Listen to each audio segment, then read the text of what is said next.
that. Well, as I mentioned to you earlier, I had a battalion in World War II, a regiment in Korea, and 4 years in Nam, 64, 66, 70, 72. And my first experience was the Airborne when I went out in 50 to the Indian Army Staff College for a year. And I expected to go to Korea. And they said, so I sent my wife home from the Staff College. And then they sent me a message, since you volunteered for overseas duty, we're sending you to Kashmir, United Nations. So I got really pissed off, and I put in for a month's leave. And they said, okay, you can have a month's leave, but you can't go to Korea. So I went to the general at the Indian Staff College and say, I want to go to your parachute school. He says, oh, no problem. So I went down to the parachute school, and we only had one parachute there. There was no reserves, no reserves. So they just taught you when you jumped out, hold on and look up, and if it isn't working, shake it, because they didn't have the money to do that. They jumped with only one parachute. And our practice jumps were from the top of a hangar where you jumped off and you were guided on down and how to fall and so forth and so on. Unfortunately, on my second jump there, we went out over Agra and turned over, and it was rather windy, and with the Indians out there, they don't waste their time flying around then coming back and doing it again. So we jumped and I tore my ankle up, had that in a cast. Then I went off for the rest of my leave. I went out to French Indochina to go with the French to see what they were doing against the Viet Minh. So that was my first airborne experience, was with the Indian Army with one parachute and so forth. And I did that because I was tired of hearing my World War II friends telling about their experiences with the airborne. So after I finished my time in Korea, I went to the United Nations for 1 year, observer in Kashmir. Then I went to Korea where I was exec and command the 17th Regiment. I came back to Benning in 53. And when I came back to Benning in 53 as an instructor, I was also put on the atomic staff course where we had to do all of our manuals again and insert the use of atomic weapons. Then I decided I'd take the American parachute course. By this time, I was older, and let me tell you, it's really difficult at that time. I'd come home at night, get in the tub and pick out the gravel out of my elbows and knees. So I finished the airborne course there, and I was very happy to be able to do that and get my airborne wings, which later I gave to my son when he got his airborne wings and drove them in. And when my grandson got it, I went down to talk to the class, the airborne class, and the colonel came up to me and said, General, things are really different now. He says, please don't use bad language when you talk to the people, and for God's sake, it's against the rules now to punch the thing is. I said, okay, I'll do it that way. So my airborne wings passed down through three generations, which I was very proud of. After that, I went to the War College, and then I went to Germany for 3 years. I first came in and I was acting chief of staff, and then I became the deputy of the airborne, because at that time we had gyroscope. Infantry battalions came home, and the 04 and 05 were sent over from the 82nd to the 8th Division. The division commander we had there hated airborne.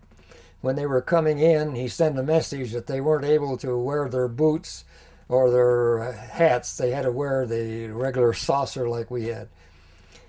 One of the sergeant majors went to the corps commander who'd commanded the 82nd, and he sent a message to the general saying, you're having airborne troops. They have certain traditions which you must live up to, which made him very unhappy. And unfortunately, both the regimental commander of the 04 and 05 were relieved by the general. And they were really great guys. They had been to the War College and everything, but he called me in and says, I'm giving you the 05, and if you don't straighten it out, I'm relieving you. So I went down. This was in Mainz, Germany. I went down, and the airborne troops caused problems. They had more DRs in each one of the battle groups than the whole division had. So the general was very, very unhappy about that. So I went to see the mayor of Mainz, and I told him my problems. He said, "Oh, that's no problem. We've had troops here since the Romans were here." So he called in his chief of police. He says, "Get together with the colonel here and solve his problems." So what I did, I appointed a lieutenant. Anytime there was a fight in a bar and they wanted to get money for it, he would get together with the police. They'd go down to the bar and they'd negotiate.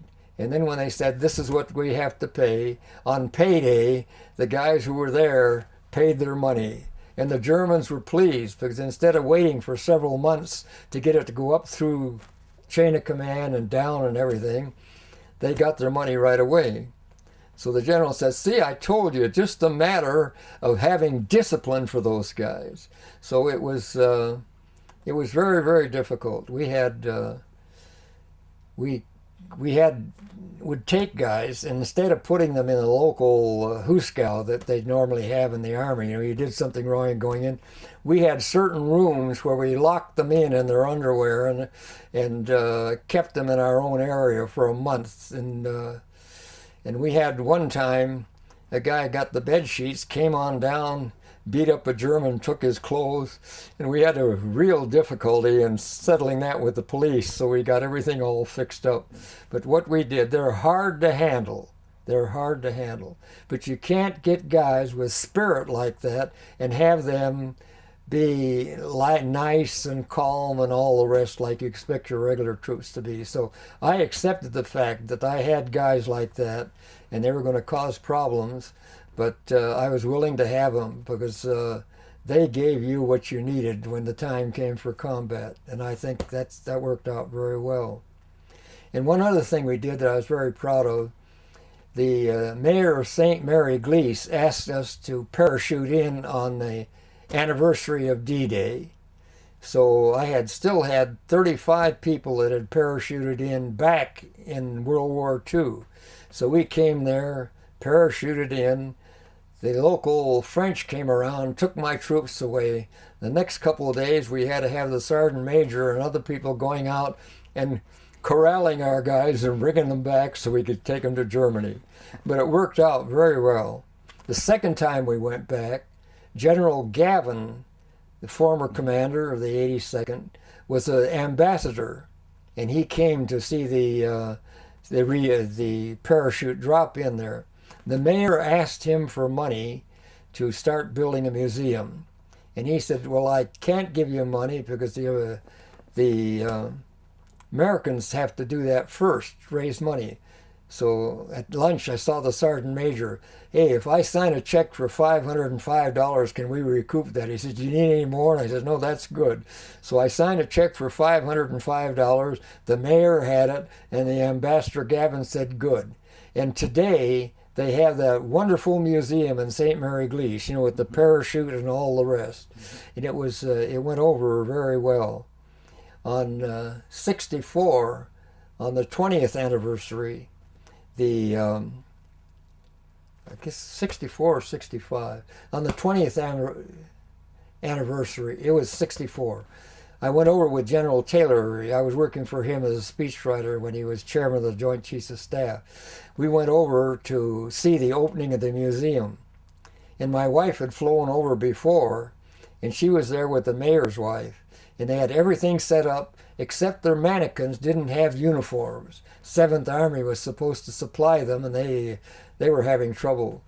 So she called me, and I had the Joint Staffs call the CG of the 7th Army and tell him that General Taylor was coming over and all these people were going to be there, and where were the uniforms? She said the next day helicopters kept coming in with uniforms and things. But it was very interesting.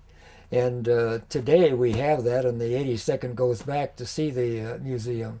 But it was very, very interesting at the time.